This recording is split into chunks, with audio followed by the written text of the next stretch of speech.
మన చరిత్రను మార్చాల్సిన సమయం వచ్చిందా? చావా సినిమా చూసిన తర్వాత నా మదిలో మొదలైన మొదటి ఆలోచన ఇదే.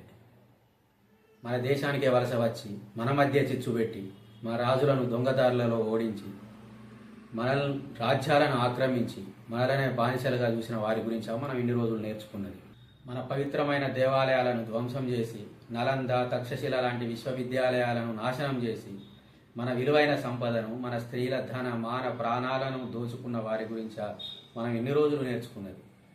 చిన్నప్పటి నుంచి ఎందుకు మన పుస్తకాలలో బాబరు, హుమాయూన్, అక్బరు, ఔరంగజేబు లాంటి దుర్మార్గుల గురించి నేర్పించారు.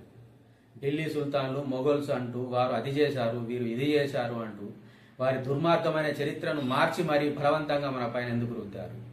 ఎందుకు మన దేశంలో వారికన్నా గొప్ప రాజులు లేరా? ఉన్నా కూడా మన పాలకుల చేత విస్మరించబడ్డారా? సువిశాల భారతదేశాన్ని ఏకం చేసి పరిపాలించిన చంద్రగుప్త మౌర్యుని గురించి ఎంతమందికి తెలుసు?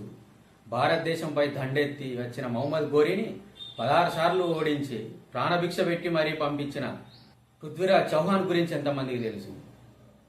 ప్రపంచ విజేత, విశ్వ విజేత అలెగ్జాండర్ అంటూ వాని గురించి వీని గురించి మనం చదువుకున్నాం.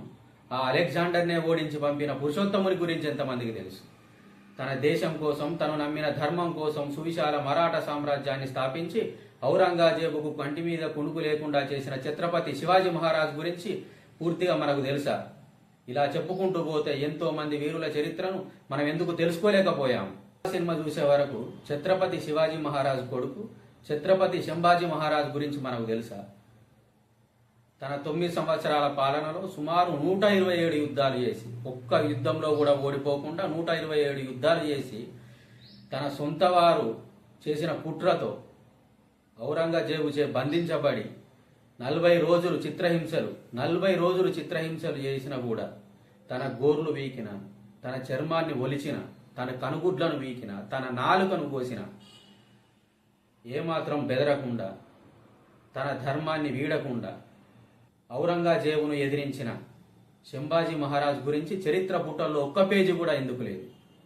ఇలా చెప్పుకుంటూ పోతే రోజులు సరిపోతాయా? వీరి చరిత్రను సినిమాగా తీస్తే సంవత్సరాలు సరిపోతాయా? కానీ మనకు మాత్రం వీరి నిజమైన చరిత్ర తెలియకుండా చేసేది. ఈ తప్పెవరిది? మన పాలకులు తమ స్వార్థ రాజకీయాల కోసం మన ఘనమైన చరిత్రను తెలియకుండా చేశారు. తమ ధర్మం కోసం, మాతృభూమి రక్షణ కోసం ప్రాణాలు అర్పించిన మన వీరుల జీవిత చరిత్రలు కనుమరుగు కావడానికి కారణమెవరు? ఇప్పటికైనా కళ్ళు తెరవాల్సిన సమయం వచ్చింది. మన చరిత్రను తిరిగి రాయాల్సిన సమయం వచ్చింది.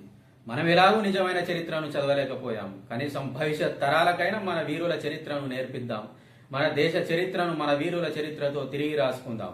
జై హింద్.